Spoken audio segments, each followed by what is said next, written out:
O que Por vocês isso, acham? né? Fricção científica ou ciência fricção? Eu gosto de fricção científica, cara. Ótimo, bacana O demais. nome vai colar mais. Eu acho Também que sim. acho.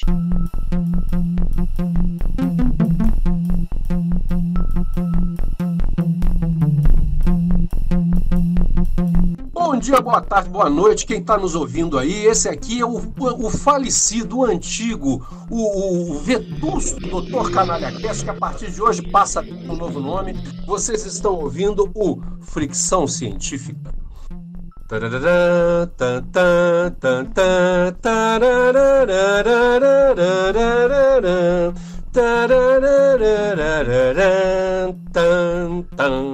Sobre aquela série que queria encontrar planeta. Pausa dramática. Terra. Battlestar Galactica. E hoje temos aqui para conversar com a gente o Fred. Oi, Fred. Opa. E aí, gente, beleza? Beleza, Delfim. Olá. E como sempre, o nosso querido mestre dos magos, Joá, acompanhando a gente. Diz oi, Joá. Eu não estou aqui. Então tá ótimo. Gente, tema interessante de uma série que ela foi, veio, voltou, retornou, tornou a acontecer de novo. Quem é especialista nessas idas e vindas da série é o Delfim, mas que agora parece que está ameaçando ressurgir, né? A gente tem outra série aí se avizinhando no horizonte, segundo contam os boatos. Mas a gente está pensando mais aqui, além de falar desses passados interessantes aí, falar da série relativamente mais recente, a série que começa lá, se eu não me engano, é 2002 ou 2003, com uma minissérie de 2 filmes de 1h30, e depois uma série, né, que já teve disponível no Netflix, e eu acho que atualmente, se não tiraram, está no Amazon Prime. Eu não sei onde a série está hoje, porque eu não tenho o Amazon Prime. Ela até recentemente estava, eu acabei de assisti-la no Amazon Prime, mas isso foi durante a pandemia. Eu confesso que eu não entrei de novo para poder acompanhar. Mas eu te confesso que eu assisti enquanto ela estava acontecendo, assisti pela Romênia e comecei a assistir atrasado, né? Quando eu comecei a assistir, já se estava comentando sobre, já estava na primeira temporada, no terceiro episódio, e eu percebi que tinha uma coisa acontecendo porque eu tinha pulado a minissérie original que tinha dado origem à série reinventada, né? Então fui correr atrás da minissérie original primeiro e tipo, para poder assistir os episódios, e a partir do 5º episódio eu fui com o pessoal sofrendo semanalmente, depois sofrendo com os hiatos. Essa é uma série que você sofria com os hiatos, cara. Muito pior que Lost. Até porque era uma série que pegava, pelo menos assim, eu não consegui gostar de Lost, eu tenho um perfil complicado, eu sou daquelas poucas pessoas que não gostaram de Lost. E, aliás, odiaram o final, até porque não gostaram do começo. Mas aí pelo menos é coerente. E eu sou uma das poucas pessoas que não viu Lost. Porra, eu vi. Pois é, eu sempre ouço isso das pessoas, eu vi. Aquela sensação de que gastou um tempão. Felizmente a gente não está aqui para falar de Lost, podemos até falar de Lost em um determinado momento qualquer. Mesmo porque vamos falar de uma astronave de combate que ficou bem perdidinha também. Pois é, perdido por perdido. Bom, mas aí só para localizar as pessoas, a gente tem uma série então, que é uma série mais recente, pelo menos a última que existiu, ela é baseada em outras experiências que aconteceram antes, né? Então a gente teve uma série em 78 chamada Galáctica, Astronave de Combate, ou em inglês Battlestar Galactica, né? Que foi inspirada numa vibe meio Eram os Deuses Astronautas, né? Que ficou muito famosa, depois teve Star Wars, pipocou lá em 77, e as pessoas resolveram fazer uma fusão dessas duas coisas e criaram uma série que marcou época. Eu me lembro de ter assistido essa série quando garoto e ter gostado bastante. E depois fizeram outras séries, né? Eles fizeram filmes, acho que 2 filmes ali, para meio que terminar a série, alguma coisa assim, telefilmes, que na realidade eu não me lembro de ter assistido, que eles tinham umas aventuras na Terra, né? E aí depois, em 1980, teve uma outra tentativa e finalmente a série de 2003. É isso, Delfim? Você que lembra de tudo? Você que é o nosso... Cara, Então, o seguinte, eu vou tentar resumir o irresumível, porque a história é super longa, mas eu vou tentar transformar isso não num podcast da série original, né? Tudo começa no longínquo ano de 1978, quando um dos maiores produtores de séries dos Estados Unidos da época, que é o Glenn Larson, né? Para você que não pode não saber quem é o Glenn Larson, ele é um cara que fez algumas séries muito conhecidas dos anos 80 e 90, como Aventuras do BJ e o Urso no caminhão cruzando os Estados Unidos. Você lembra disso? Ou então, por exemplo, a série do Xerife Lobo, que é um... cara, isso era muito bom. Então, isso era muito legal demais. Buck Rogers, no século 25, era 25. dele também. Então, em E 1978... acrescentando outras mais conhecidas, desculpa te interromper, a gente tem também Trovão Azul, O Homem de 6 milhões de dólares, Super Máquina. Duro na Queda. Cara. Magnum, cara. Magnum era desse cara. Ou seja, o cara escrevia de tudo, né? Duro na Queda. Ele era roteirista original do Fugitivo. Cara, Fugitivo era fantástico. Então, tipo, esse era o cara, tipo, o que ele tocava virava ouro. E em 1978, ele em 78 não, né? Ele não propôs em 78, ele propôs isso antes, né? E na época ele propôs uma das coisas mais caras que a TV americana já tinha produzido, que não era uma série, era um filme para televisão, utilizando uns processos de som nunca antes utilizados. Na época não existia ainda a padronização com o Dolby, né? Tipo, existiam vários sistemas de som, né? E ele resolveu usar um negócio assim que dava impressão, uma impressão de surround que até aquele momento não existia na televisão dos Estados Unidos, né? E ele inventou um filme para televisão chamado A Saga de um Mundo Estelar, em inglês Saga of a Star World, né? Isso aconteceu em 1978, né? E foi um filme que foi exibido nos Estados Unidos e, tipo, independente de ser uma série, né? Foi exibido nos Estados Unidos, depois foi exibido no Canadá, no fatídico dia 11 de setembro de 1978, né? Também foi exibido em festival de cinema, né? E daí, esse filme tinha 3 horas de duração, meus caros. E, tipo, todos os personagens que a gente conhece, né? Eles não eram os mesmos personagens que a gente viu na série de TV, né? Exatamente, né?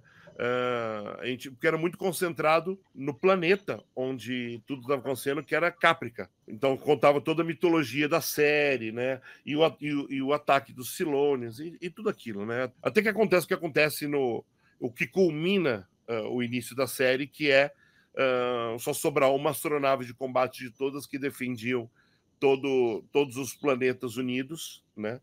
E eles iam embora, né?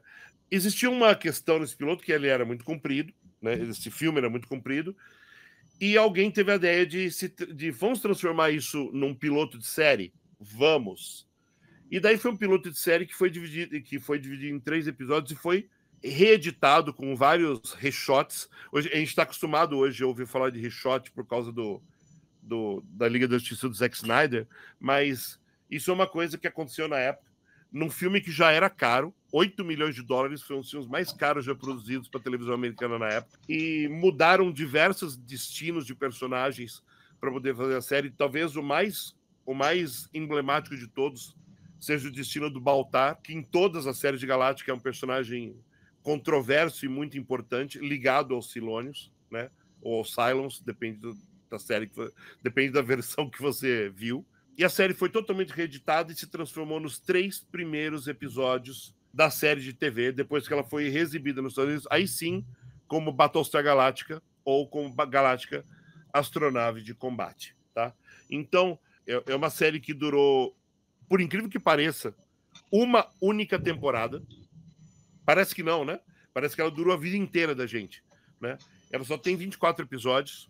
Ela é extremamente cara, apesar dela não ter ido mal, né?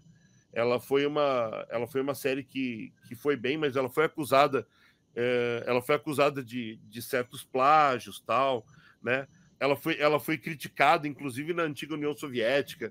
Os caras falam assim, não, é tipo, os silônios são como se fossem os russos, como se os russos fossem uma espécie colonizada, né? E isso é uma série antissoviética. Enfim, aquelas bobagens da Guerra Fria, né? Claro que não tinha nada a ver com isso, né? Por outro lado, pessoas que gostavam da série, né? Entre os altos entusiastas de ficção científica, entre eles se incluía o Isaac Asimov, né? Que apesar das inconsistências científicas da série, a achava extremamente divertida, né? E a série durou, como eu disse para vocês, uma única temporada, e aqui no Brasil parece que durou mais. Por que parece que durou mais? Porque logo em seguida, depois que a série foi cancelada, eu falei assim, porra, mas a série foi cancelada e agora, tal, né? Resolveram reviver a série num movimento que é um pouco parecido, mas de não tanta relevância de público, assim como foi Star Trek, mas teve um movimento de um público fiel de Galáctica, e Galáctica foi revivida um ano depois, já com contratos de atores totalmente quebrados, tal. Como trazer a série de volta? Era um problema, né?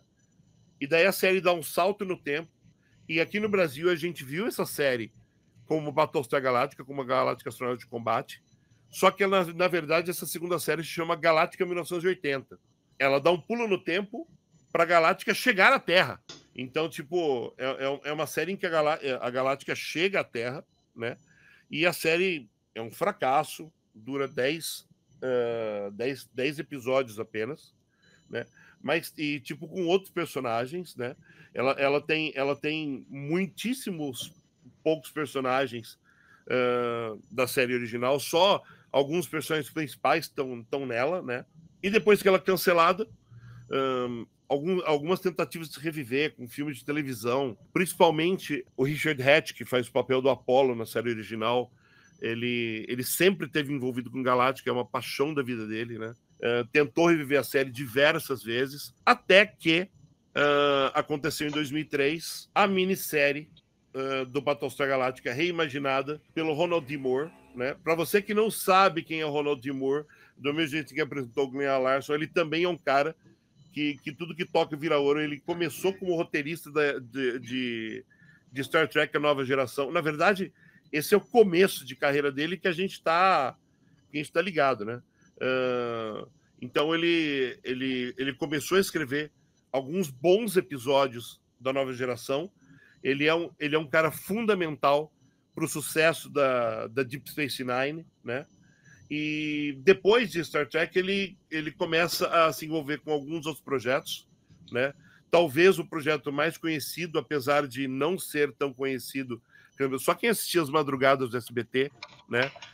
Conheceu esse projeto dele, que é uma série muito legal, se você puder assista, chamada Carnivale, que não é uma série de ficção científica, mas é uma série que envolve coisas estranhas, algo de sobrenatural, né? Envolvendo um circo interativo, às vezes quase um circo de horrores, né? Mas que é bem, bem legal, né? E assim que acaba a participação dele em Carnivale, ele vai direto para a Galáctica, né? E daí ele tem esse envolvimento direto com essa série, que envolve reimaginar para os dias atuais, de um jeito, vamos dizer assim, um jeito mais sério de se ver a série, como se fosse o mais realista possível, culturalmente, politicamente, e é assim que Battlestar Galactica, a série que todos amamos, ou que deveríamos amar, surgiu. E esse é o pano de fundo para a gente conversar. Aproveitando, Delfim, que você fez esse apanhado fantástico, inclusive eu aprendi um monte de coisa que eu não sabia. Eu cantei a melodia errada quando a gente começou. Eu cantei, acho que se não me engano, é Buck Rogers. Eu não fazia ideia do que estava cantando. Eu falei, o que ele está cantando? Porque a melodia é...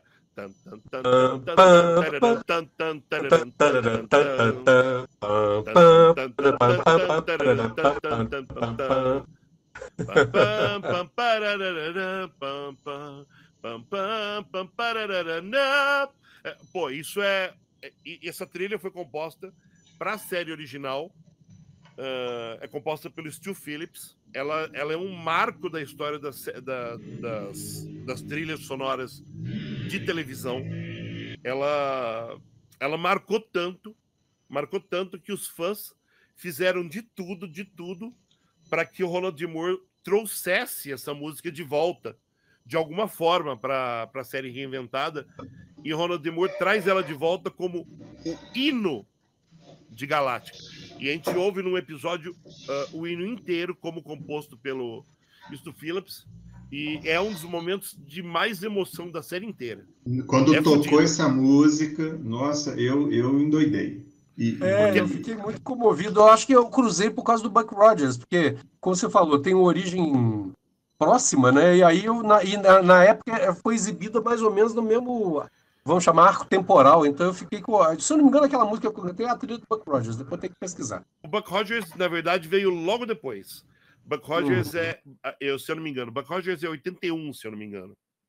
Alguma coisa assim, alguma coisa próxima. Porque a contagem regressiva da nave do Buck Rogers começa em 81 e termina em 2490 e plaps.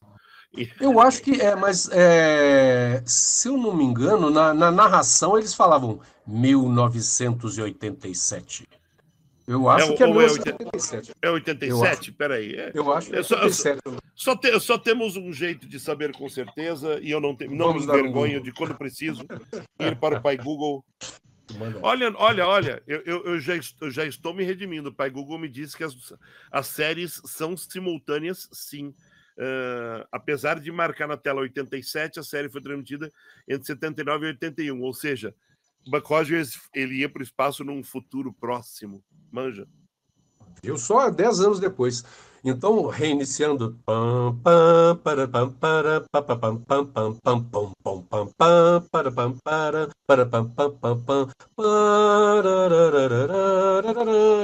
Temos aqui, então, Joá, Delfim, eu e o Fred em busca do planeta Pausa Dramática, Terra. Vamos retomar então, gente. Retomando. Por que para vocês... Oi, diga. Cláudio, para não dizer que eu não falei nada, o Carnivale tá na HBO Max, tá? Só para... Ok. Vale a pena, hein? Eu perdi não. Investi madrugadas no SBT. Valeu a pena. São 2 temporadas maravilhosas, mas esse é assunto para outro podcast. Então, só para encerrar o off-topic, né? O Ronald Moore hoje, né? A gente não vai falar disso no podcast, então eu vou falar agora. O Ronald Moore hoje, ele criou e escreve a melhor série de ficção científica que está atualmente em alguma televisão ou streaming, que se chama For All Mankind, está na Apple TV. A premissa da série é: e se os Estados Unidos tivessem perdido a corrida espacial para a União Soviética e os russos colocassem não só o primeiro homem na Lua, mas também a primeira mulher na Lua, antes dos Estados Unidos? E toda a série se passa, obviamente, nos Estados Unidos, tendo que conviver com a égide da derrota na corrida espacial, né? E o que esses simples fatos trouxeram de consequência para o mundo inteiro, e o Ronald Moore faz uma reinvenção de mundo inacreditável, né? E a série inteira é vista. Nós estamos vivendo o passado de um mundo que não existe. É maravilhoso esse mundo alternativo que o Ronald Moore cria. É talvez melhor do que Galáctica. Mas hoje vamos descobrir como tudo começou. Isso. Então, aproveitando, eu queria ouvir dos meus coleguinhas, mas talvez o Fred possa falar, né? O Delfim, eu já saquei a do Delfim, eu tenho certeza que ele vai falar bem nessa linha, mas por que Galáctica é importante para vocês? Eu queria ouvir do Fred primeiro. Por que para o Fred é importante? Né? E o Delfim já me deixou várias pistas aí. Para mim também Fred, por que foi importante para você, irmão? Bom, eu desde criança, né, eu tinha um fraco por astronomia, né? Eu sempre achei a astronomia uma coisa genial. E eu vi Cosmos do Carl Sagan, que também passava nas manhãs de sábado na Globo. E eu achava aquilo, assim, muito maravilhoso. E como eu era do interior, né, apesar da gente até ter cinema lá, mas geralmente os filmes chegavam muito atrasados. Então era a televisão que era por onde eu acompanhava as coisas mesmo. E quando eu vi o Battlestar Galactica, né, quer dizer, na época, né, ele veio aqui como Galactica Astronave de Combate, eu vi o anúncio e eu endoidei, né? Falei, gente, isso deve ser legal. E quando eu comecei a ver, assim, era tudo que eu queria assistir numa série de ficção científica. Porque é engraçado, né? Eu tentei ver o Jornada nas Estrelas, e é meio herético isso falando agora, mas eu sentia falta no Jornada nas Estrelas de ter estrela, de ter viagem, de ter as coisas espaciais mesmo, justamente porque a pegada do Jornada nas Estrelas era uma discussão mais filosófica das coisas. E Battlestar Galactica, junto com Bucky Rogers também, que eu adorava na época, tinha tudo que eu queria. Tinha nave voando, tinha espaço o tempo todo, tinha batalha, tinha Silônio.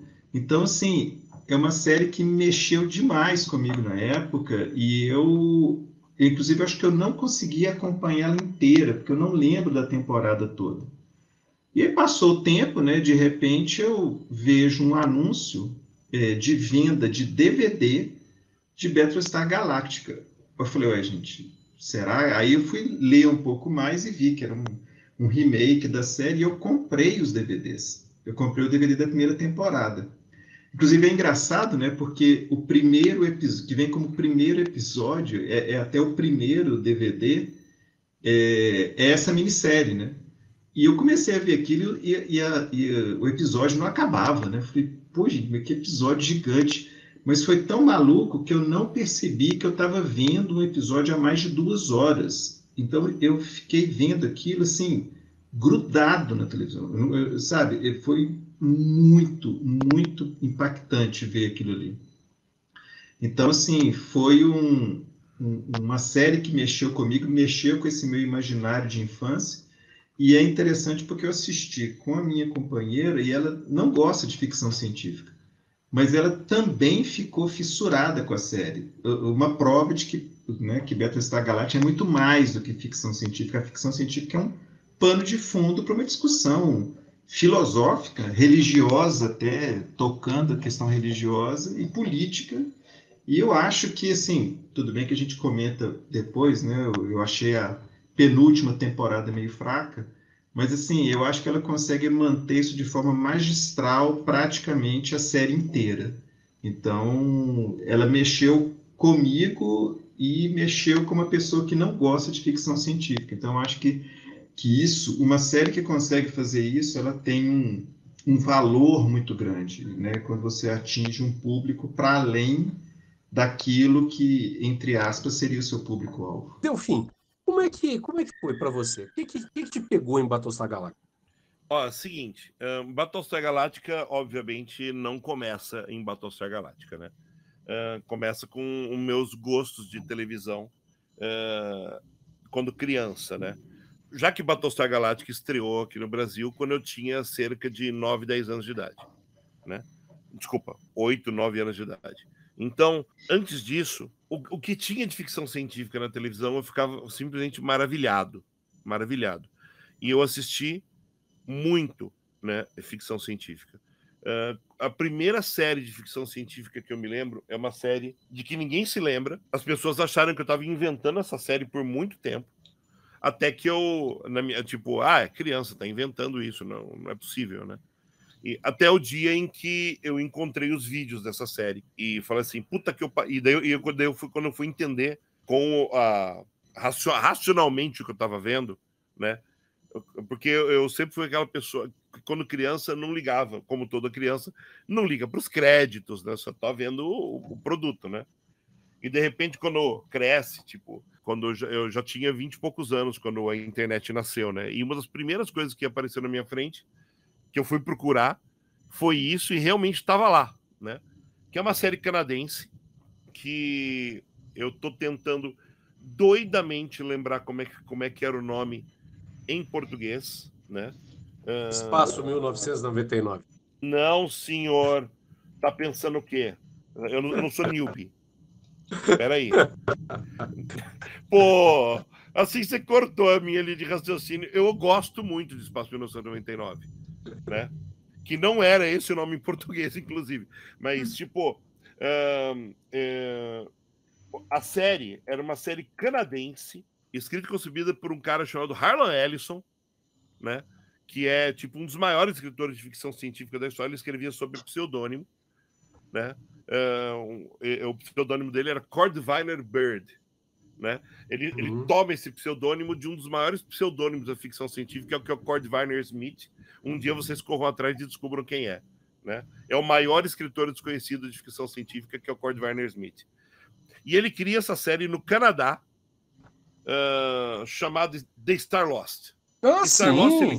Star Lost, ele conta que no Brasil se chamava algo como A Estrela Perdida, é algo do tipo. E eu assisti essa porra na Tupi, quando eu era criança, na casa da minha avó, porque na minha casa eu não pegava tão bem. Eu sabia a hora que passava, eu sabia o dia que passava e enchia o saco da minha mãe. Puta, vamos na avó, né? E daí, quando eu ia pra avó, a primeira coisa que eu fazia era corria pra televisão pra assistir isso, passava 7 horas da noite de quarta-feira, eu acho. Esse é o meu nível de lembrar das coisas, né? E Star Lost, ele conta a história de uma coisa que está muito em moda hoje em dia discutir, que é uma nave geracional. Quer dizer, uma nave que está no espaço há tanto tempo, com ambientes de vida e tal, com pessoas crescendo nela e, tipo, são os descendentes da nave que foi embora há muito tempo de um lugar, procurando um outro planeta para colonizar. E ela é feita de diversos domos, e esses domos são... cada um deles tinha um ambiente diferente, e eles não se comunicavam entre si. E conta a história de um desses caras, né, de um desses personagens, de um desses domos, que era o Devon. O Devon, ele era interpretado pelo mesmo cara do 2001, o Kerdulia, né? E ele começa a cruzar esses domos, por algum motivo que eu não lembro, né? E começa a interagir com esses outros ambientes, porque a nave vai chegar em algum lugar, né? E é preciso saber como reagir em relação a isso, né? Então, é uma puta série que durou pouco, tem 16 episódios. O Brasil tinha esse hábito de importar séries que fracassaram para poder pagar menos. Então, a gente viu um monte de série cancelada no Brasil e a gente viu pouca série de sucesso de verdade porque elas eram mais caras. Vocês sabiam disso? É verdade, sobre a TV brasileira. Globo, Tupi, Record, Bandeirantes, todas faziam isso. É incrível. E essa série me levou a pensar, puta, outros lugares que têm uma cultura parecida com a da Terra, buscando um outro lugar para morar, sabe? Então, quando aconteceu Galáctica, eu falei assim, puta merda, é uma história desse jeito, uma história boa assim, né?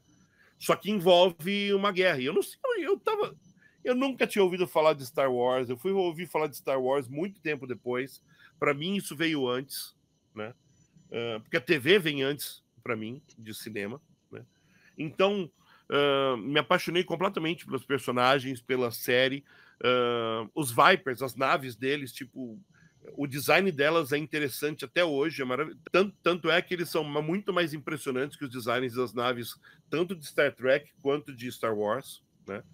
São os grandes designs de nave que estão lá, as naves de combate de verdade, dos pilotos, né? As individuais. E essa paixão pela série, acho que tem a ver com... eu fui racionalizar um pouco depois sobre isso. Essa coisa de, além de nós não estarmos sozinhos, a nossa necessidade de nos conectarmos com o universo. A necessidade de a gente se conectar com o que está além de nós. Que, na verdade, é a necessidade que a gente tem de se conectar com as pessoas que estão fora da nossa casinha, né? Estão fora do nosso mundo, né? Tem outras pessoas vivendo fora do nosso mundo. Eu sei que em tempos, por exemplo, de bolsonarismo é difícil pensar nisso, né? As pessoas que estão fora da nossa bolha, por exemplo. Mas tem um mundo lá fora, né? Uhum. E esse mundo pode ser completamente diferente do nosso. Era essa a premissa de Star Lost, e essa era um pouco também a premissa de Battlestar Galactica. Eram 12 planetas que tiveram que conviver, os sobreviventes deles, numa frota desmantelada, sendo comandadas por uma única nave para proteger todos eles, né? E tanto a série clássica quanto a série imaginada tinham essa mesma premissa, sabe? Então, muito bonito, muito difícil, né? Só que Battlestar Galactica, a série que nós vamos comentar, ela tinha um adicional que a série original não tinha: o militarismo. Ela é uma série de ficção científica militar. E isso muda tudo. Muda tudo, inclusive, no ponto de vista da reflexão, né? Porque eu sempre venho à minha cabeça aquele diálogo da presidenta Rosalind com o Adama, quando ela pede ao Adama que empreste militares, né, mariners, sei lá, o equivalente a isso, fuzileiros, para fazer o policiamento da frota, né? Em situações de crise, porque estava tendo problemas lá, e o Adama vira para ela e fala assim, não, né? Os policiais são feitos para servir as pessoas. Militares são feitos para combater o inimigo. No momento que você coloca a polícia como militar, ela vai interpretar o cidadão. Não é exatamente isso que ele fala com essas palavras, mas vai interpretar não o é cidadão. Não é exatamente isso que acontece no Brasil com a PM. Pois é. É foda, exatamente. Não? Isso é muito foda. Isso é muito foda. O Adama, eu falo assim, eu tinha uma coisa, eu vi Star Wars primeiro, Guerra nas Estrelas primeiro, e eu confesso que quando eu vi Battlestar Galactica na TV, eu tive a sorte, né? A gente era muito pobre, mas quando eu vi na chamada na Rede Tupi, um comercial, a minha TV era preto e branco, de Guerra nas Estrelas, meu olho brilhou, eu falei assim, mãe, eu quero ver esse filme. E a minha mãe fez um sacrifício danado para pagar 2 entradas de cinema, que eu não podia entrar sozinho, tal, e ir para a cidade, como a gente falava, eu morava em Contagem, né? Ir para a cidade ver o filme sozinha, ela foi, pagou nossas entradas, eu vi Guerra nas Estrelas, minha mãe não entendeu nada, né? Eu gostei para burro. E quando eu fui ver o Galáctica, né, eu falei assim, pô, estão copiando esses caras aí com roupa de armadura, né, que na realidade não era isso, mas garoto, né, para o garoto, depois é que eu fui entender que Silone não era exatamente um sujeito, não era um Space Trooper, né, com a roupa de metal, as naves, os caças meio Segunda Guerra Mundial, aliás, Primeira Guerra Mundial se atacando, tal. Então na minha cabeça estava isso. O que me pegou foi especialmente o Adama, né, a relação que o Adama tinha com a frota, né? Ele era meio paizão, um menino que cresceu sem pai. Então a imagem do Adama era muito forte. E no reboot, o Adama me chamou muita atenção. Porque, puta, que cara do caralho, né, Micho? Era um sujeito muito foda. Ele tem tudo o que a gente espera de um militar, no sentido estrito da palavra, mas sem aqueles vícios babacas que a gente está acostumado a ver, por exemplo, aqui no Brasil, né? E na maioria dos lugares, né? É o ideal militar, né? Ele é o ideal militar. Você coloca uma coisa aí que é interessante, porque essa impressão que você teve de Battlestar ser uma cópia de Guerra nas Estrelas, né, foi meio que um consenso na época, do tipo, o cara tá fazendo isso para aproveitar a esteira mesmo. E tinha alguns elementos, inclusive visuais, né, o lance da capa, por exemplo, né, que tinha um negócio do povo usar capa no espaço, que era engraçado aqui. Mas então tem alguns elementos desse, e o pessoal comenta mesmo que, assim, uma das críticas que foi feita que foi isso, era uma série feita para entrar na onda, né, para aproveitar o sucesso, surfar no sucesso de Star Wars, que é inclusive ruim, porque a abordagem é muito diferente, né? E sobre a questão do Adama, ele realmente é uma figura fantástica, né? E uma coisa interessante que até o nome dele, né, que é Adama, não sei se é proposital ou não, mas quando você pega na raiz, é a raiz inclusive de diamante, né? Que é aquela coisa firme, dura, né? Vem do latim, inclusive, isso.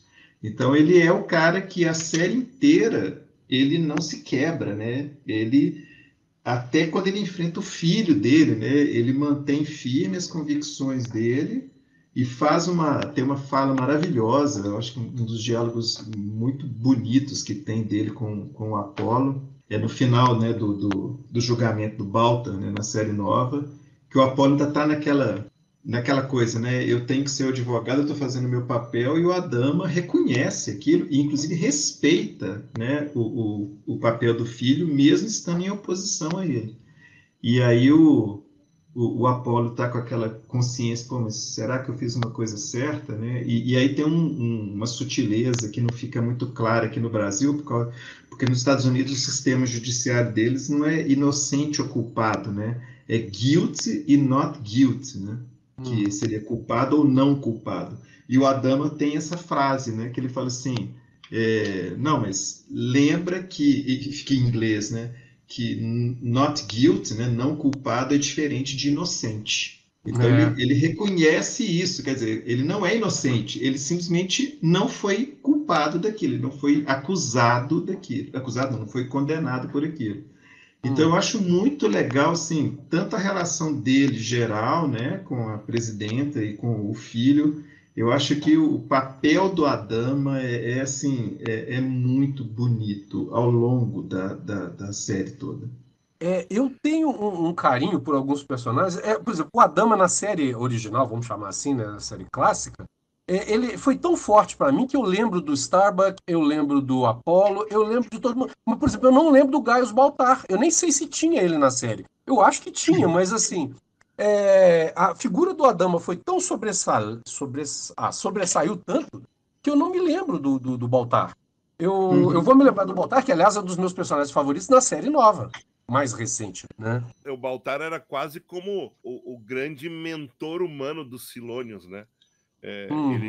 Tipo, é ele que lidava com o grande líder dos Silônios, que era chamado de líder imperioso, é isso mesmo, né?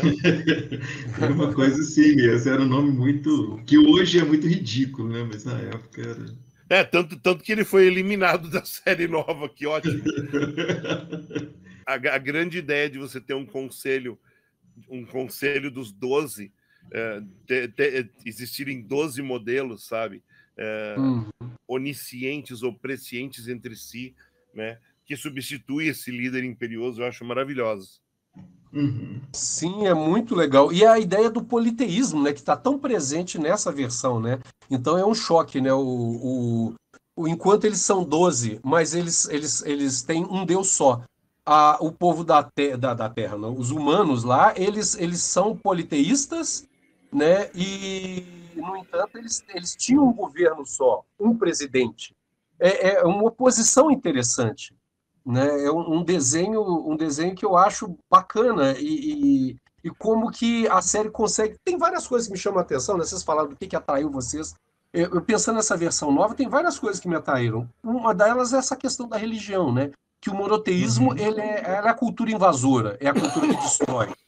Ao mesmo tempo, essa presença na série de sexo, gênero, política, como lidar com criminosos, né? Cada grande tema humano contemporâneo está lá. A adicção por drogas, tem vários elementos, né? O que os militares fazem de verdade, qual que é o papel de verdade deles, a inteligência artificial, né? Eu falo que assim, tudo bem, eu acho o Gaius fantástico, o Gaius é um pouco nós, né? O Adama é o ideal, o Gaius é a nossa realidade, pelo menos para mim, né? Nós somos um pouco Gaius.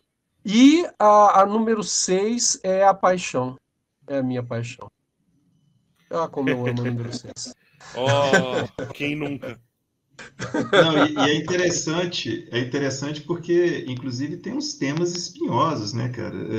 Aquela coisa do estresse pós-traumático, né? Que me fugiu o nome, eu sou péssimo para lembrar o nome, daquele personagem que perde, né, a perna e tem todo o arco dele, né? Ele tem um arco próprio ali de como que ele lida com aquilo, e você vai vendo o cara só se afundando e vai te dando uma agonia aquilo. Então é interessante como é que ele aborda esses temas e sem o menor pudor, assim, sem censura, né? Esse lance, eu achei, por exemplo, extremamente corajoso esse ponto que você coloca, e eu me dei conta disso, eu já estava assim, no meio ou mais para o final da primeira temporada, que eu parei e pensei assim, gente, puta merda, né? Quem é supostamente o vilão da série é monoteísta e quem impor a religião deles, né, para os humanos. Eles querem, assim, eles não admitem que os humanos tenham uma crença diversa. Né? Eles não admitem o politeísmo dos humanos. Soa quase como que o papel das cruzadas. Né? Eu fiquei sempre fazendo uma associação assim dos cristãos invadindo e falar, não, vocês têm que ser assim porque essa que é a verdade e tudo mais. Eu achei isso genial, eu achei essa sacada fora de série. Inclusive os soldados, né, cristãos usavam armadura, né? Isso é muito louco, Exatamente. né? E é uma casta, tem como se fosse pensando no Império Romano do Ocidente, já que já era cristão. Não, o do Oriente, o do Oriente ficou cristão mais tempo, mas você tem ali as centúrias, você tem digamos, o braço armado, todos Uhum. armadura, né? E parece muito o soldado medieval, o cavaleiro medieval, né? Isso é muito interessante. A série ela é muito criativa, ela brinca com essas coisas de um jeito que é muito sedutor. Uhum. Inclusive, me corrija se eu estiver errado, mas tinha um negócio do nome dos Silônios originais serem Centurions, alguma coisa assim, ou eu estou confundindo com outra? Não, Eu acho que Centurions aparece. eram. Eu acho que Centurions eram personagens eram inimigos, dessas raças inimigas de alguma outra série. Não sei se de alguma Não, das tá. franquias Star Wars, Então eu alguma estou coisa assim. confundindo. A gente pode Que por, pesquisar, sin- ir ao é, Google depois.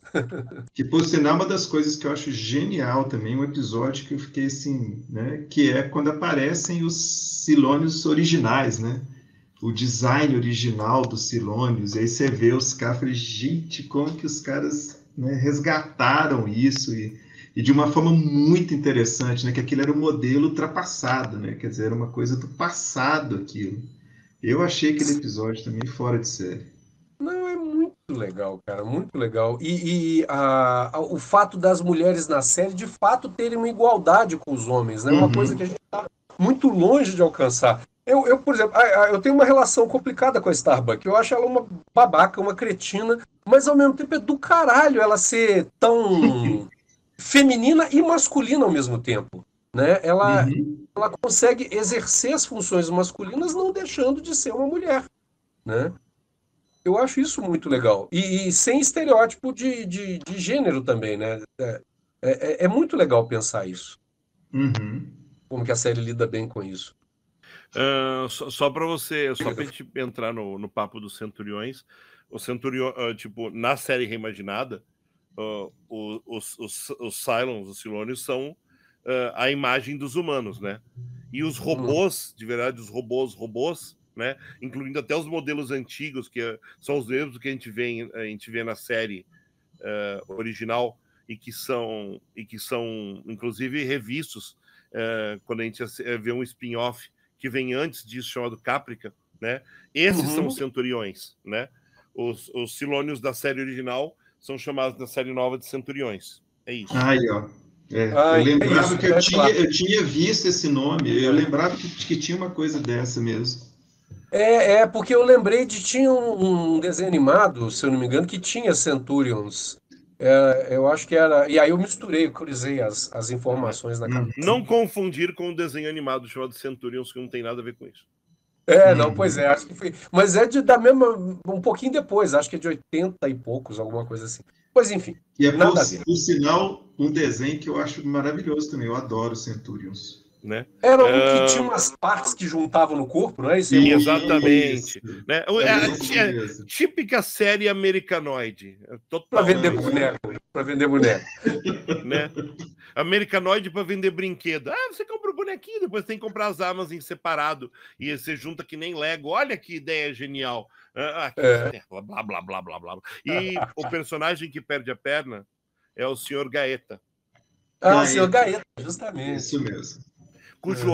Cujo arco durante a série é impressionante. Ele era um personagem totalmente secundário, né? Sim. E ele ganha um arco gigantesco quando a Galáctica acaba ficando por muito tempo parado em um planeta. Sim, exatamente. E eles imaginam construir uma sociedade lá governada pelo Baltar.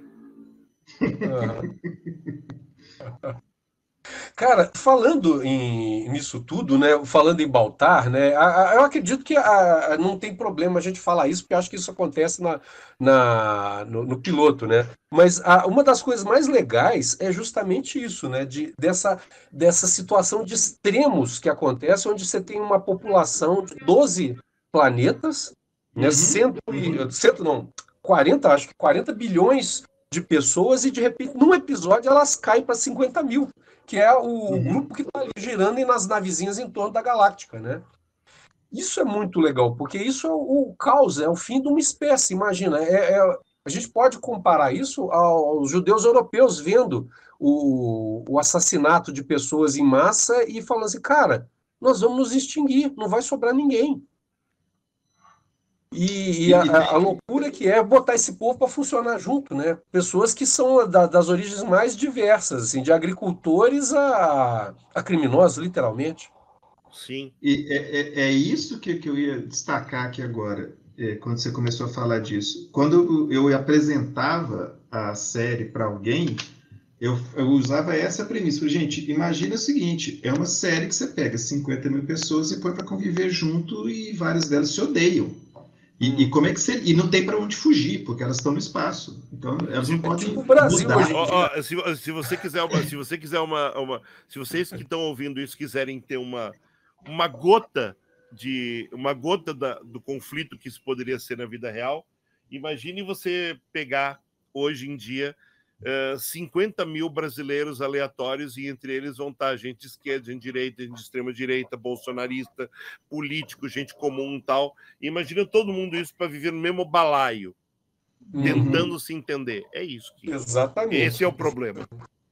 Isso é muito legal. Uma coisa que eu diga. acho que fazia super bacana na primeira temporada era isso, né? A cada início de episódio, ele dava uma contagem do número de pessoas vivas. Ia morrendo, né? Ia morrendo, Cada vez que tinha uma batalha, reduzia o número. Cara, aquilo ali era muito forte, assim, porque, cara, tá reduzindo. E tem uma hora que tem uma batalha gigante lá e o número cai dramaticamente. Então, assim, é fantástico como que ele abordava, né, esse ponto do limite mesmo das pessoas. Isso era muito, muito bonito.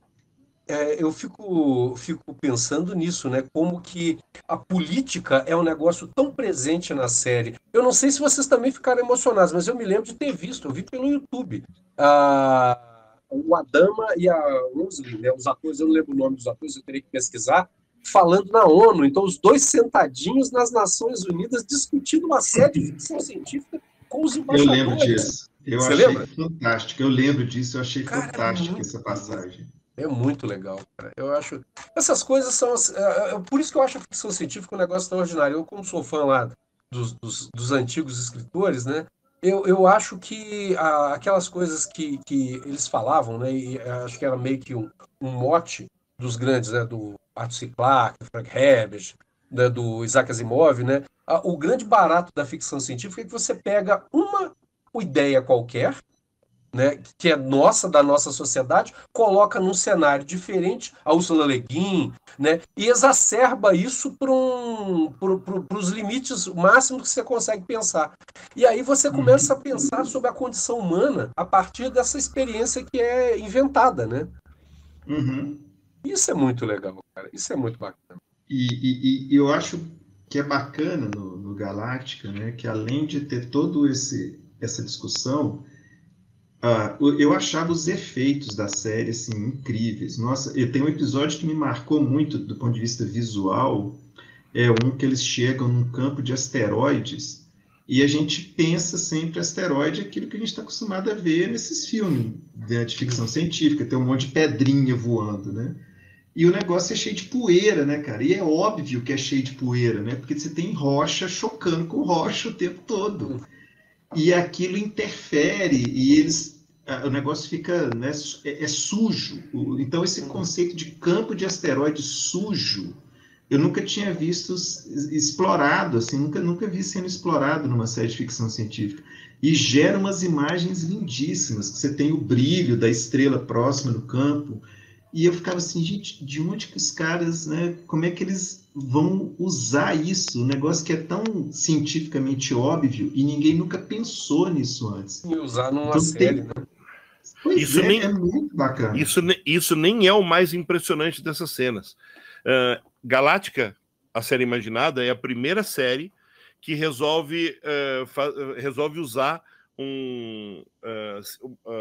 uma premissa científica da qual a gente já devia entender nesse momento e falou assim, pô, mas demorou até Galáctica para isso ser levado a sério e a cabo com constância numa série de ficção científica? A verdade é que sim, né? Apesar de outras séries menores e menos conhecidas terem feito isso também, é com Galáctica que isso se consolida, que é o som não se propaga. Não sim. Então, todas as batalhas eram silenciosas e com uma trilha sonora de fundo. Então, a gente via coisa explodindo, coisa batendo. A gente não ouvia boom ou tio. Não tinha nada disso, né? A gente via os tiros e aquele som de fundo do mesmo autor da trilha sonora da série Imaginada, aqueles tum, sabe? E aquilo crescendo, e você, que nem se fosse uma batida de coração batendo fundo em você. Cada batalha em Galáctica é emocionante. É emocionante. Sim. Eu acho que uma série que conseguiu depois fazer isso muito bem é o The Expanse, né? Que acho que merece um programa. Eu já venho falando isso há muito tempo. É uma série que precisa ter um programa. The Expanse é foda. Só para vocês lembrarem, quem concebeu essa trilha sonora foi o Ben McCreary, que vocês devem conhecer de filmes tão bons quanto O Senhor dos Anéis, mas também ou séries como Outlander, sabe? Ou jogos como God of War, é tudo dele, tá? Então... Não, e convenhamos, né, gente? Que trilha, né? Nossa, eu baixei a trilha de Galáctica e ficava ouvindo. Quando eu estava trabalhando aqui, tinha que mexer com alguma coisa que exigia mais concentração, eu punha a trilha de fundo aqui. É maravilhoso aquilo, gente. Nossa, cada música melhor do que a outra. Aliás, eu estou falando do McCreary, mas é bom falar que a abertura da série, que também tem essas pegadas tal, das cenas de batalha, tudo, não foi criada pelo McCreary. Ela foi criada por um cara chamado Richard Gibbs, né?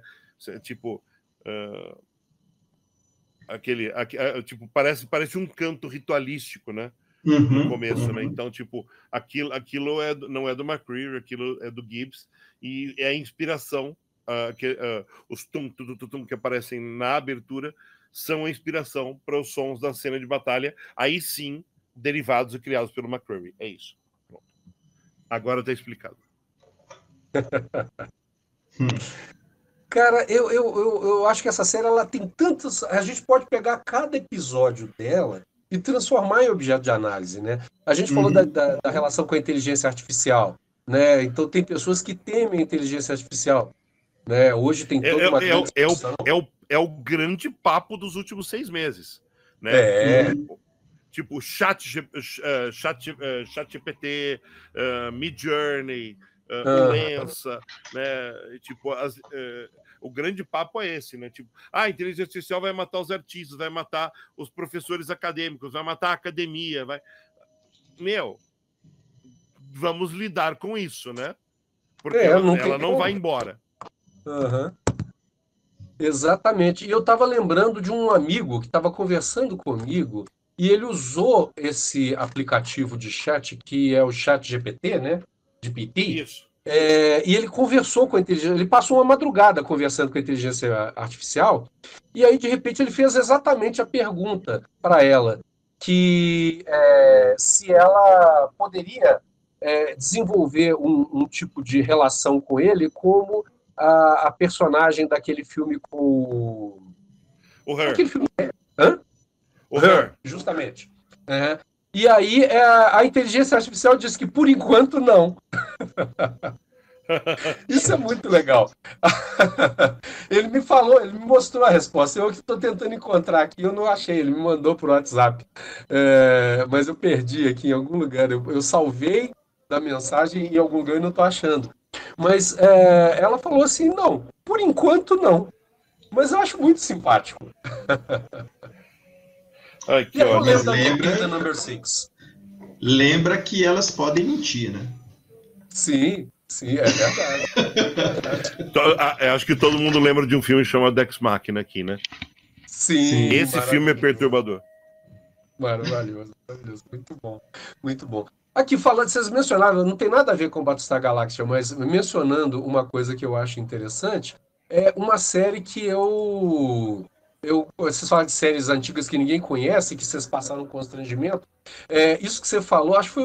Agora não sei mais se foi o Fred ou o Delfim que falou. Foi o Delfim que falou da série lá que ninguém acreditava que existia. Eu falava de uma série que eu adorava, que era Quark. E eu falo dessa série e ninguém acredita. Eu comprei o DVD importado para provar para as pessoas que existia. E não bastava dizer que existia. Eu tive que importar o DVD para mostrar para as pessoas que existia. Que era uma série de ficção científica que girava em torno da nave do lixo.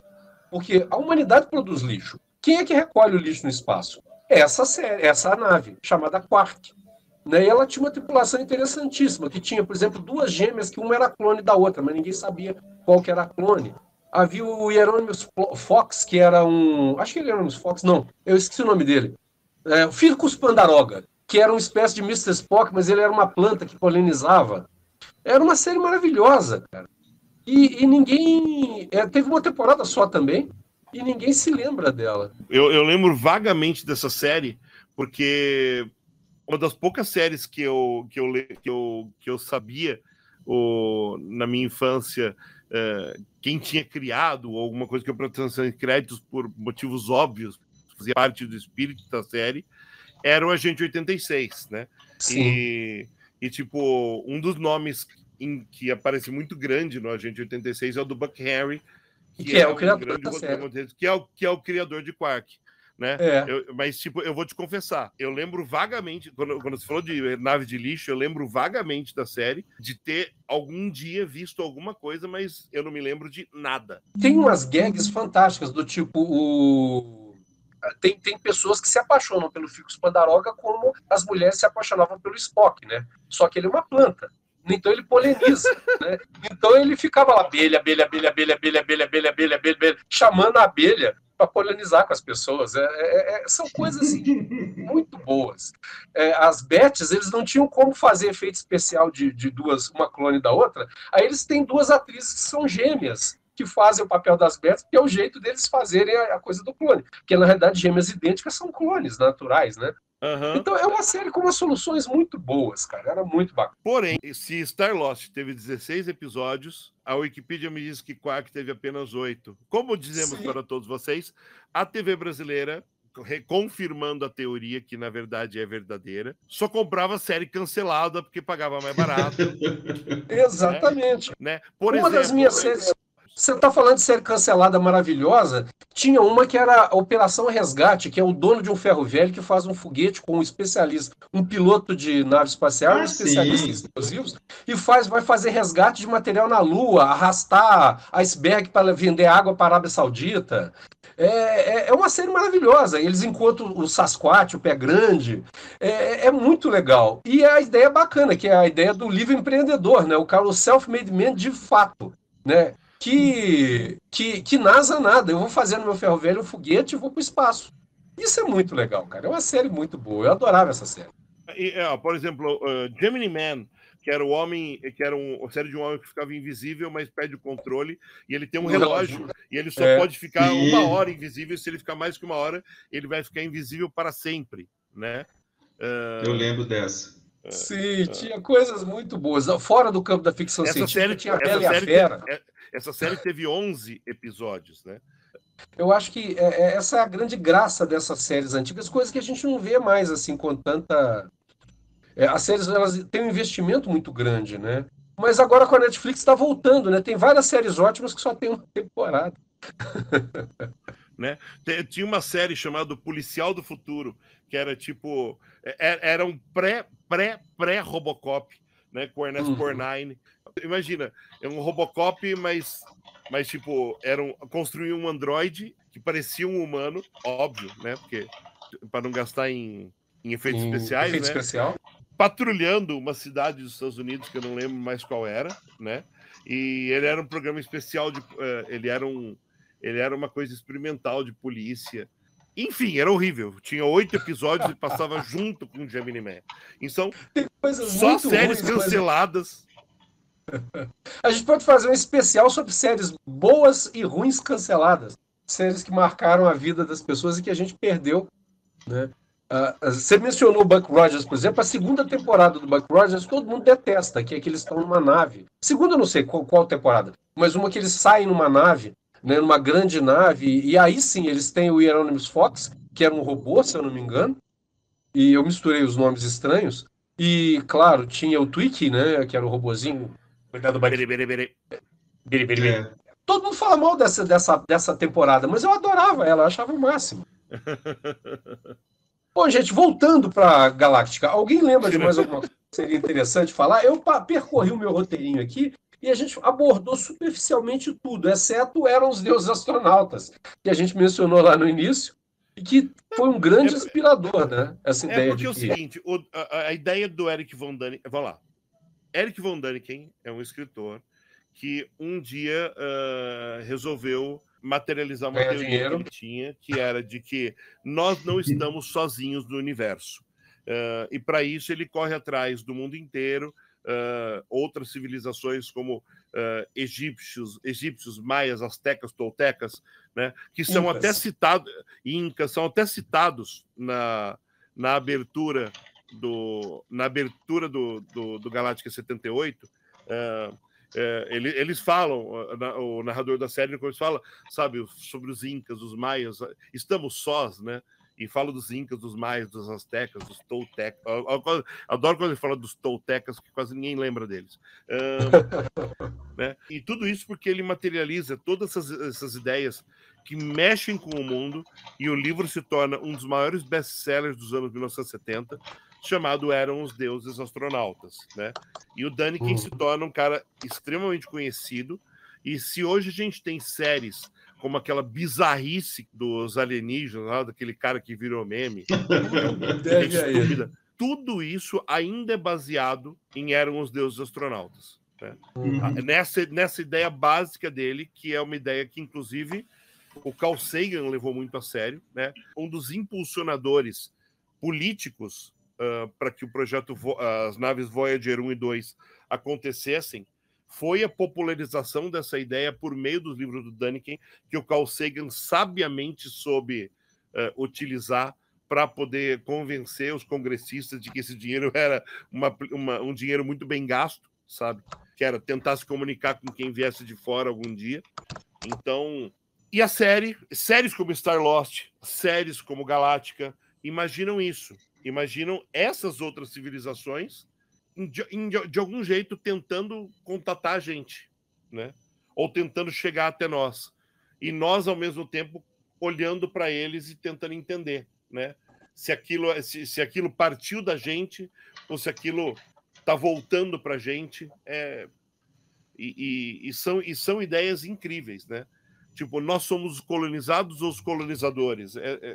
O Däniken levanta várias questões que vão ser, inclusive, deslindadas em outros livros do próprio Däniken depois, né?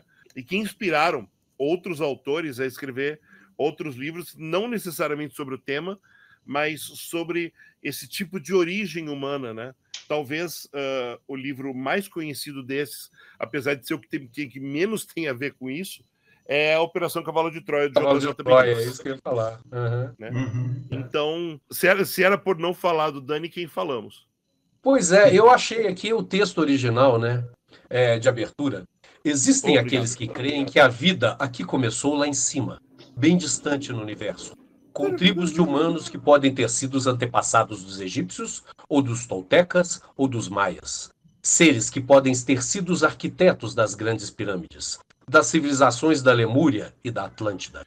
Seres que podem ser irmãos do homem e que até agora lutam para sobreviver em algum lugar muito além daqui, entre as estrelas. Eu acho esse texto lindo, lindo, lindo, cara. Lindo, lindo, lindo. E ele é puro Däniken. Ele é puro Däniken. Pegaram o livro, ferveram na água, reduziram com vinho e serviram. E tinha um pouco a ver com Cosmos também, sabe? Porque Sim. Na hora que aparecia, tinham as estrelas aparecendo, né? Só estrelas e uma musiquinha, tipo... super calma, tipo... Não sei se vocês lembram, a maioria dos temas do Cosmos foram compostos pelo Vangelis. Vangelis, sim. Né? Então, sim. Que morreu ano passado. E todo mundo só lembra dele no Carruagem de Fogo, mas ele tem vários discos. Eu lembro dele no Blade Runner. Então, mas ele tem vários discos de ambientação espacial, principalmente um disco chamado Albedo 039. Albedo é um termo em inglês, em português é albedo mesmo, né? Que mede de 0 até 1 a capacidade de reflexão da luz por outro astro, né? E a reflexão de luz da Terra em relação ao Sol é de 0,39, de uma escala de 0 a 1, 39%, né? E esse é o nome do disco, Albedo 0,39, que tem a maioria das canções, das músicas compostas pelo Vangelis, que foram não só utilizadas no Cosmos, também como em outras séries, como, por exemplo, He-Man. Temos Vangelis em He-Man no Brasil. Eu não sei por que só no Brasil, mas um dia os dubladores da Herbert Richards avisam a gente por quê, né? É interessante porque tem essa expressão também na alquimia, né? Tem nigredo, albedo e rubedo, né? Nigredo, obviamente, negro, albedo faz referência ao branco, à pureza, né? E o rubedo vermelho. E só para quem quiser pesquisar depois, o Vangelis era grego, né? Eu acho que ele não nasceu na Grécia. O nome dele é Vangelis Papathanassiou. Ah, viu só? Agora fale isso 3 vezes. Vangelis Papathanassiou, Vangelis Papathanassiou, Vangelis Papathanassiou. Agora diga o nome da banda que fez a trilha sonora do Akira, né? Gei no Yamashimoguri. Gei no Yamashimoguri. Gei o Yamashimoguri. Então, você aprendendo a falar essas coisas, você aprende a falar bem. Fala qualquer coisa, na realidade. Resolve qualquer problema. Inclusive, o Moro, ele deve fazer os exercícios com a fonoaudióloga com esses treinos de trava-língua. Esse negócio de Pedro do Pé Preto é do passado. Exatamente. A gente pode fazer uma coisa nerd. Inclusive, eu verifiquei aqui, ele de fato nasceu na Grécia, na Tessália, olha só, nos belos campos da Tessália. As Tessalidas. Pesquise isso, meu caro ouvinte. Ouvinte desconhecido. Tessalidas. Gente, temos mais alguma coisa para falar? Porque eu imagino que a gente já deve estar... A gente tentou gravar um podcast de Galáctica sem dar nenhum spoiler da série, o que é inacreditável. Porque a gente quer que você assista, tá? Tanto a série tem... Fora a minissérie original, que tem 4 episódios, é dividido em 4 partes, você tem Desculpa, é dividido em 2 partes, né? Você tem a série que tem 4 temporadas e tem 76 episódios, mais alguns webisódios, que entre a segunda e a terceira temporada teve um grande hiato. São mini episódios que foram se espalhando pela internet e que depois se juntam num episódio só, extra, né? É um 77º episódio. Mais Blood and Chrome, que é uma outra série em episódios que depois o canal Sci-Fi juntou num telefilme, né? Tudo isso faz parte de Galáctica, tá? Para você mais assistir. The Plan também, o plano. O plano, pelo amor de Deus, porque aquela coisa, né? Eles têm um plano. Na abertura, eles têm um plano. Que porra de plano é esse? Né? E daí você assiste The Plan e o plano é tão bobo que fala assim, porra... Eu tive esse trabalho, eu fui perder meu tempo fazendo... Né? É que eles têm um plano, é uma técnica que é muito utilizada pelo Hitchcock, chamado MacGuffin. Tipo, o plano não é importante. O que é importante é o que acontece por causa do plano. Foda-se o plano.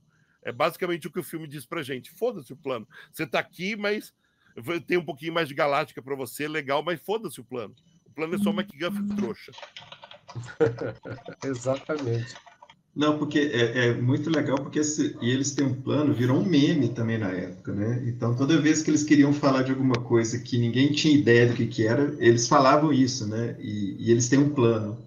E tem um negócio interessante que no Firefox, o navegador Firefox, tinha uma das telas daquelas telas que você acessa para poder mexer nas configurações internas, que você tem que digitar um código, e aí falava sobre isso e tudo, e ainda tinha assim, e eles têm um plano. Até o Firefox explorou isso na época, e foi muito legal isso. A minha proteção... Virou uma piada interna, né?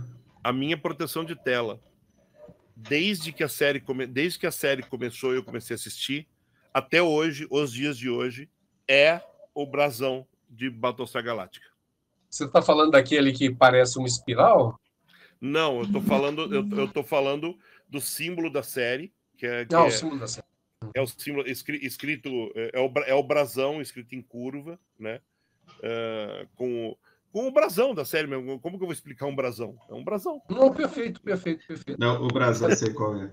Aqui, ó, e eu testei aqui, ó, e continua funcionando essa tela aí no Firefox. Você digita no Firefox About, Robots. É uma piada interna, isso não é para nada. Aí tá lá assim, bem-vindos humanos. Viemos visitá-los em paz e com boas intenções. E aí tem todo um texto aqui que vale a pena vocês entrarem e ver depois lá. E no final, assim, e eles têm um plano. Muito bom. Né? E temos, obviamente, depois que acaba a Galáctica, a gente tem... antes do Blood and Chrome, a gente tem um spin-off que só durou uma temporada, mas é muito legal de assistir porque conta as origens da família do Adama, né? E as origens dos Silônios também, que chama Caprica, tá? Infelizmente a série foi cancelada, e a série tenta se resolver, né? É bom para a gente entender um pouco do que significam os Silônios para a família do Adama e o começo dessa treta toda, né? E tem esse filme novo, né? Que está sendo pretendido, né? Que a gente não sabe sei quando vai acontecer, mas está prometido um novo filme, um novo reboot, uma nova origem para a Galáctica, baseada não na série reinventada, mas baseada na série original de 78. Quando isso acontecer, a gente volta com mais notícias. E com aquela mitologia da série original? Aparentemente, sim. O que me dá medo, porque isso quer dizer que o Boxey, o garotinho chato, vai voltar. Eu fiquei pensando no Imperador Supremo lá também. O líder imperioso. Líder imperioso. Não, assim, é interessante porque o Battlestar Galactica também foi para outras mídias, né? Tem um jogo para PC, eu não sei se saiu em outras plataformas, que você controla, ele é um RTS, né? É um simulador em tempo real, onde você controla batalhas, é um simulador tático. E você controla uma astronave do estilo da Galáctica. Eu acho que não necessariamente é a Galáctica, deixa eu dar uma olhada aqui até qual que é. E é muito bacana o jogo, assim, ele é muito bonito, eles exploraram bem a parte visual do Galáctica, e você faz as batalhas em tempo real, então você tem que ficar rearranjando as naves, o foco dele é mais militar, e é da época da guerra contra os Silônios, esse jogo. Você sabia que o líder imperioso era reptiliano? Eu me lembro vagamente disso, é verdade. Né? Mas, por favor, isso é apenas na série reimaginada, os Silônios foram criados pelos humanos. Na série original, não, eles foram criados por uma raça inimiga, de verdade, que era reptiliana, ponto.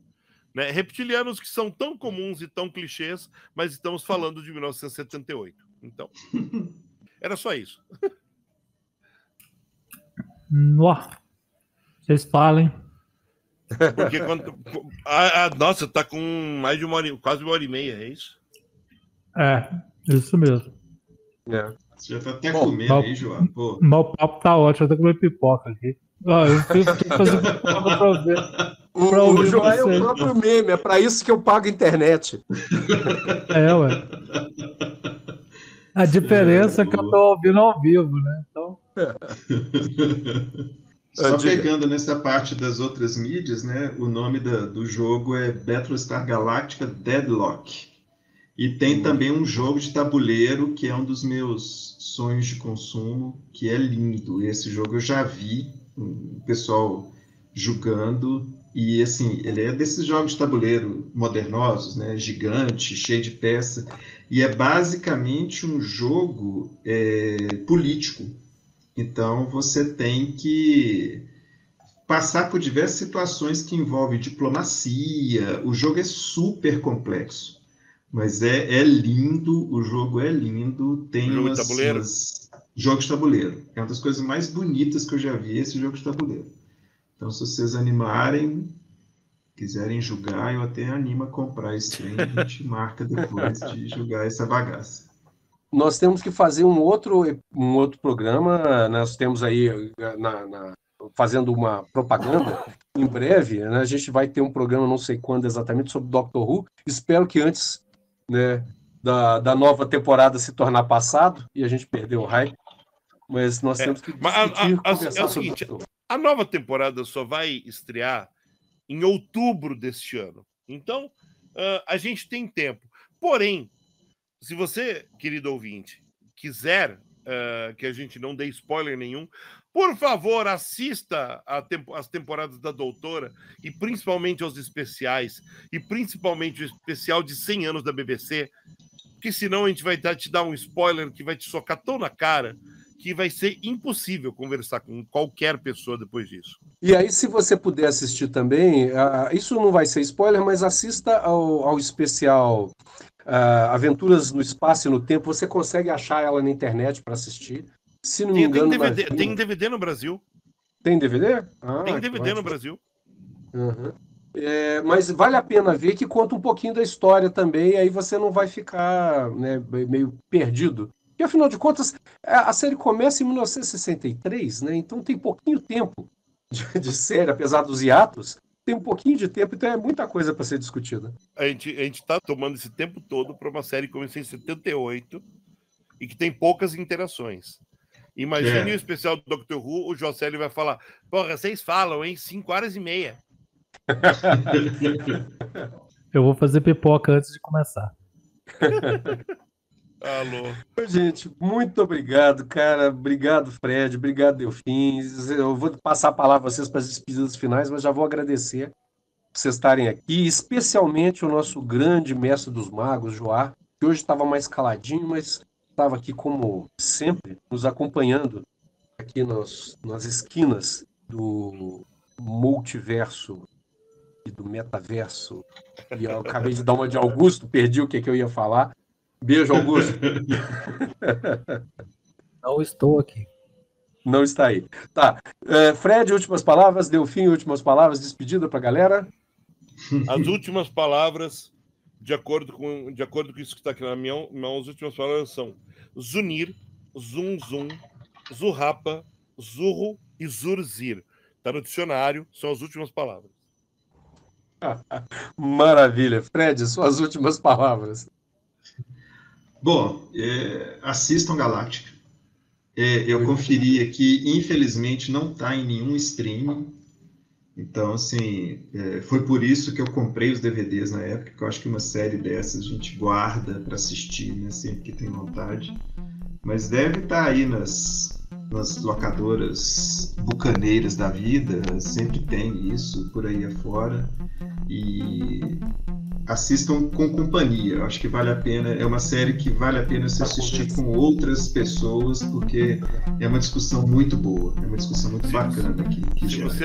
Se você assistir de manhã, é bom dia e companhia. Muito bom, muito bom. Então, eu vou dizer a minha última palavra e a gente encerra. Beijo grande para vocês. E a minha última palavra é Rosebud.